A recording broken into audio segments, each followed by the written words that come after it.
Hello guys, welcome back to my channel. আৰু এতিয়া আমি বৰদোৱাত ভাত পানী খাই পুনৰ বাছত উঠিছোঁ আৰু এতিয়া আমি যাত্ৰা আৰম্ভ কৰিছোঁ নগাঁৱত থকা আকাশী গংগা জলপ্ৰপাত চাবলৈ আৰু লগতে মহামৃত্যুঞ্জয় মন্দিৰ যিটো এছিয়াৰ ভিতৰতে ডাঙৰ শিৱ মন্দিৰ। এয়া আমি গৈ আছোঁ কাৰ্বি আংলং দবকাত থকা আকাশী গংগা জলপ্ৰপাত চাবলৈ। তো গাইজ আমি পাই গ'লোহি আকাশী গংগা জলপ্ৰপাত। কাৰ্বি আংলঙত আছে এই জলপ্ৰপাতটো আৰু এইখন এখন শিৱ থান হয় আৰু এই থানখনৰ মূল প্ৰৱেশদ্বাৰত আমি প্ৰৱেশ কৰিছোঁ। এফালে কৃষ্ণ জয় শিৱ বাবা কি জয় আৰু এইফালে আমি প্ৰৱেশ কৰিলোঁ। এইফালে গোটেই হেলৰি ধৰি আছে ৰাস্তা। এইফালে আমাৰ শিৱ বাবা আৰু এইফালে আগত বৰমাহে গৈ আছে। আজি বতৰটো খুব বেয়া, বৰষুণ দিছে এইফালে।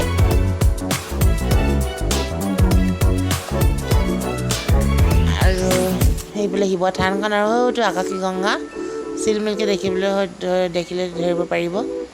এইফালে ৰঙা ৰঙাখিনি যে দেখিছে, এই ৰঙা ৰঙাখিনি হৈছে কাপোৰ। এই কাপোৰখিনি কাপোৰবোৰ এনে ৰঙা কাপোৰবোৰ বান্ধিলে মনৰ আশা পূৰণ হয়, কিন্তু আমি নানিলোঁ আৰু দোকানো এতিয়া ইয়াত খোলা নাই যিহেতু আজি ডাৱৰীয়া। সেই বগাকৈ সেইটো হৈছে আকাশী গংগা।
এয়া হৈছে কাৰ্বি আংলঙৰ দবকাত থকা আকাশী গংগা জলপ্ৰপাতটি। অতি সুন্দৰ এই জলপ্ৰপাতটি।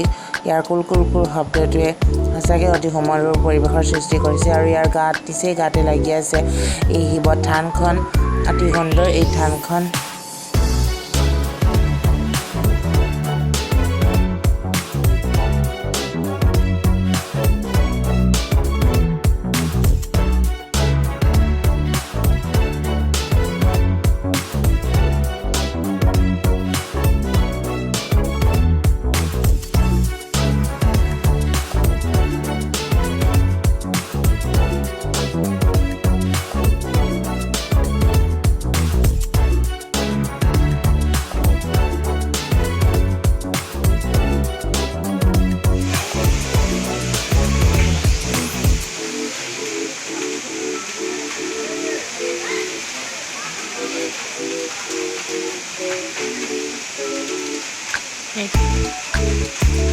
এইটোৱে হৈছে আকাশী গংগা দৰপকা। কাৰ্বি আংলঙৰ দৰপকাত পৰে এই মন্দিৰ ভাগ। আচলতে শিৱ কাৰ্বি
মৃত্যুঞ্জয় মন্দিৰ পিছত আমি ঘৰলৈ উভতি আহিলোঁ আৰু আজিৰ ভিডিঅ'টো আছিল ইমানেই যদি ভিডিঅ'টো ভাল লাগিলে লাইক শ্বেয়াৰ কমেণ্ট কৰিবলৈ নাপাহৰিব আৰু একেবাৰে শেষত আপোনালোকৰ লগত আমাৰ কেইখনমান ফটো শ্বেয়াৰ কৰিলোঁ আজিলৈ আহিছোঁ